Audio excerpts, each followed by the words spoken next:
не идува низ глава, искам да би се као да сподела со надеж дека ќе помогне на некој.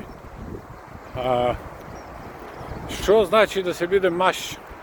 Или како од момче човек од момче да се претвори во маж?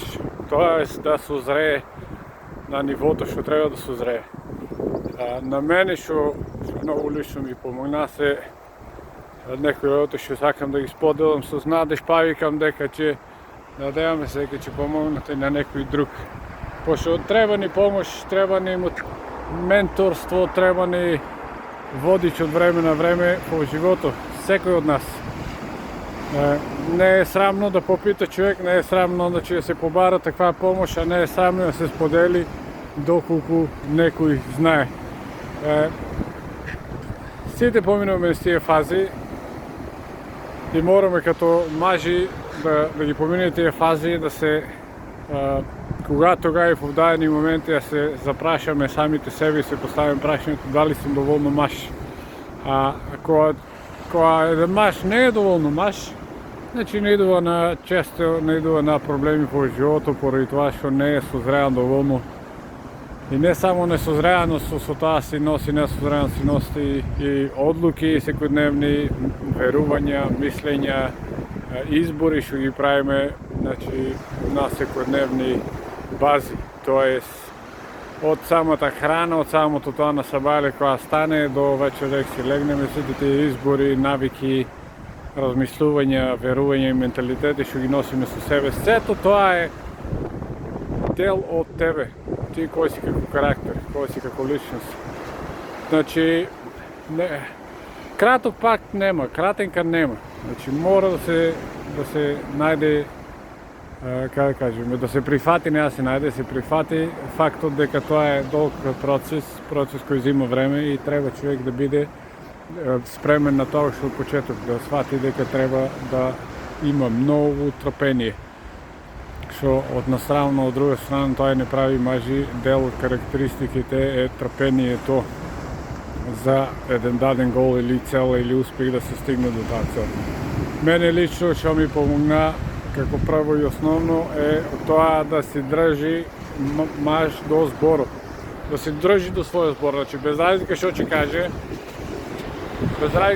каже, да се држи до збора, ако каже дека нешто ќе го направи, да го направи без разлика какво е. На почетокот ќе прави грешки, ќе има и многу грешки, на почетокот ќе се кажува да, ќе го направам тоа, после си кажеш зашо го направи, зошто го направи, се каеш, ќе има кајање, но оттаму иде и учењето, тоест лекцијата дека пред да го кажеш нешто дека ќе го направиш, ќе размислиш малку подобро. Нема само да се затрчиш да го направиш. Голема лекција и многу од помош. Значи, едното е тоа, држи се до својот збор, не за другите, за себе си. Значи, зад затворени врати тоа што го правиш, тоа тебе те прави како личност. Не те прави личност ти кој си и што си, кога си во јавност, кога си со пријатели, кога си со фамилија, кога си роднини. Што правиш додека си, значи, сам со себе, буквално сам со себе. Ти и Бога, никој друг. Значи, број 1. Број 2. Навики. Значи, навики, не навики од колку навики да се има, навики, добри навики. Дали нешто, некоја навика дали е добра за тебе или не. Ако не е добра, тргни ја, имај само почит. Значи, мораш да има само почит.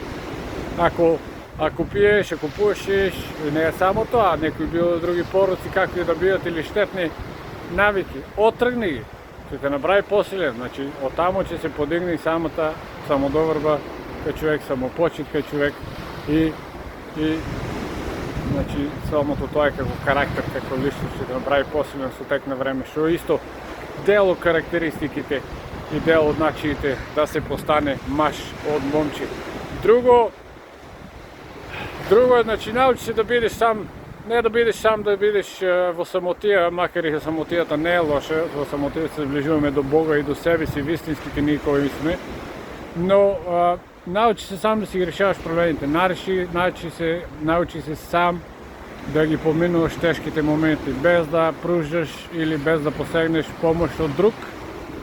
Значи тоа е многу голема предност ако можеш да се справиш сам со проблемите своји, не само што ќе се справиш со своите проблеми, ќе помагаш и на другите да се справуваат кога ќе може. Пошто ако другите, најблиските, многу јасно гледа дека ти сам не можеш да се справиш со проблемите, носо тераш помош за секој што, на никој кој им претреба помош, малку ќе се двумат дали ти побара помош на тебе или ќе кај некој друг, а сигурно би сакал да помогнеш.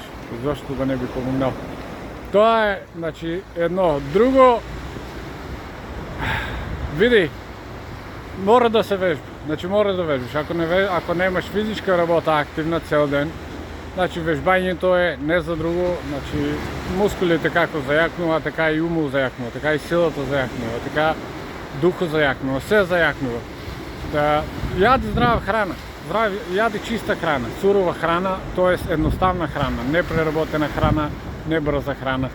Знаеме дека нема време, сите сме немаме време, но дома за пола сат може да се сготви не само оброк за тај ден, за таа вечер, туку оброк и за утре сабајле. Тоа исто доаѓа во категорија да ти се гледаш себе си. Да се гледаш, тоест да внимаваш на себе, да се грижиш за себе, да се грижиш за телото, пошто друго тело нема, има само едно тело. Друго, изборите ќе кажаме што ги правиш, секојдневните избори што ги правиш. Дали со правите луѓе се дружиш или не, дали правата работа ја работиш или не, дали навиките што ги имаш се добри за тебе или не, дали работите што ги правиш животот ти допринесуваат или секојаш има резултат кој не е задоволен или не е доволен. Ако е тоа факт, треба да смениш нешто, треба многу да смениш. Тоа, друго и главно, јас би го кажал и најглавно, и првото го потенцирах като главно, најглавно е, да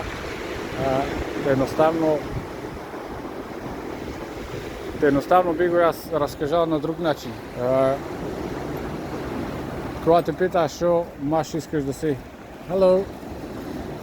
што маш искаш да си, јас на себе си го одговарах тоа нешто.